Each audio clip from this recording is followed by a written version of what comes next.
バラを指したブロンドの若い女性。ルノワール晩年の光と生命。永遠の女性像を描く、最晩年の輝き。ピエール・オーギュスト・ルノワールがその生涯の最終局面で描いた、バラを指したブロンドの若い女性は、彼の芸術的栄意が晩年においてなお衰えることなく、むしろ一層高まりを見せていたことを示す傑作である。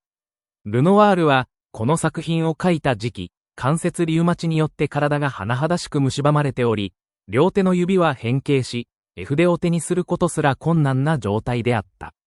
だが、そのような肉体的困難にもかかわらず、彼の筆はなお、かつてと変わらぬ、いやそれ以上の情熱と直感に満ちた色彩と線の本流を画譜に解き放っている。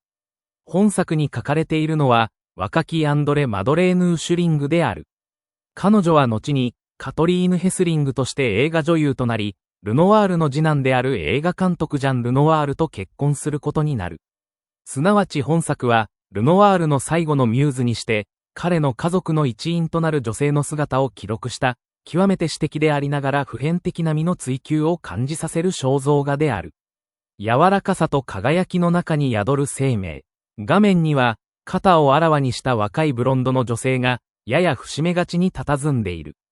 髪には、柔らかなピンク色を帯びた満開のバラがさりげなく刺され、その甘美な色調は女性の頬の好調と呼応するかのようである。背景は曖昧にぼかされ、どこまでも柔らかく、周囲の空気そのものが光を含んでいるかのような描写によって、女性像がまるで無限の中に浮かんでいるような印象を与える。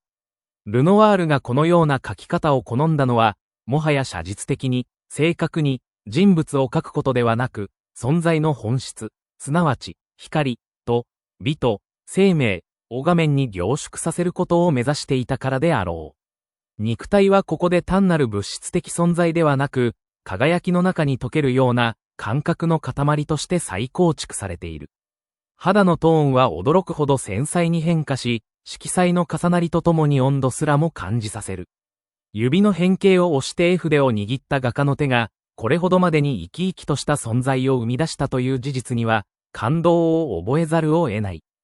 花と女性モチーフの融合。ルノワールはしばしば女性像に花を添えた。これは単なる装飾ではなく、彼の美意識の革新に関わる意図的なモチーフの融合であった。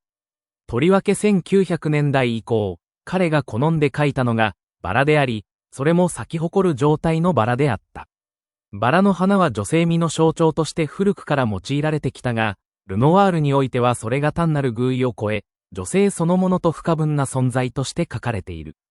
この作品においても、紙に刺されたバラは、装飾的でありながらも明確な中心性を持ち、女性の内面を静かに語っているように見える。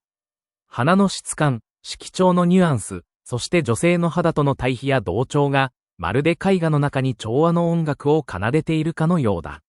女性と花の間には境界がない。ルノワールの筆致はその両者を溶け合わせ、自然と人間の親密な関係性を体現している。晩年の理想美クラシシズムへの回帰と昇華。ルノワールの晩年作品に見られる傾向として、クラシシズム的な理想美への回帰が挙げられる。若き日には印象派運動の中心人物として、外交の変化や瞬間の印象を捉えることに心血を注いだルノワールであったが、1900年代に入ると彼は明確に、より高級的な形式美を志向するようになる。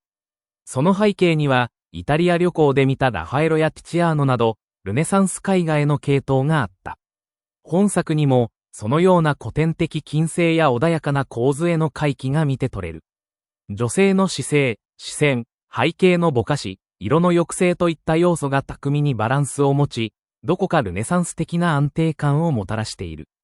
だが、これは単なる古典様式の模倣ではなく、印象派の光の理論、そして近代的な色彩感覚とが結びつくことで、ルノワール独自の美学が確立されているのである。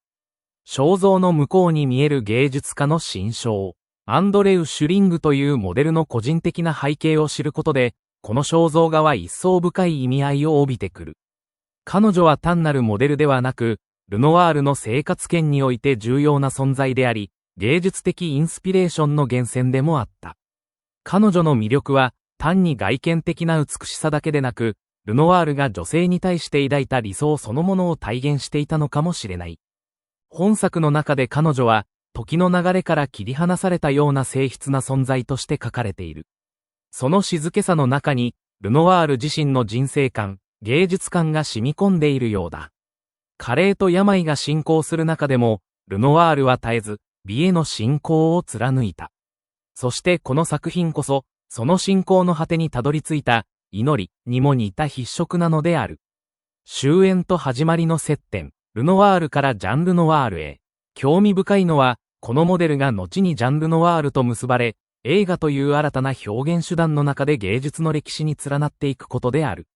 アンドレウ・シュリングすなわちカトリーヌ・ヘスリングは、ジャンルノワールの初期作品に数多く出演し、サイレント映画において独特の存在感を放った。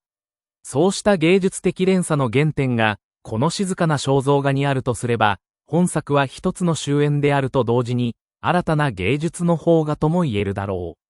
油彩という性的なメディウムの中に、映画という動的な芸術の未来が見出されるというこの継承関係は、まさに20世紀の芸術が辿った軌跡を象徴している。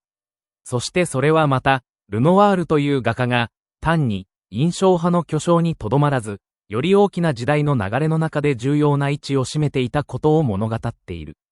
2025年三菱一号館美術館展における意義。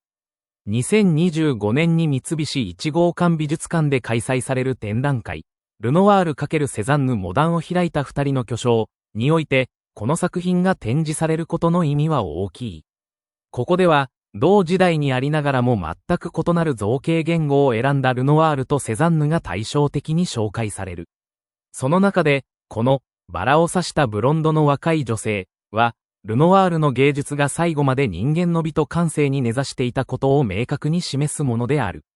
セザンヌが構造と知性によって近代絵画の基礎を築いたのに対し、ルノワールは感性と喜びによって芸術の人間的な側面を堅持した。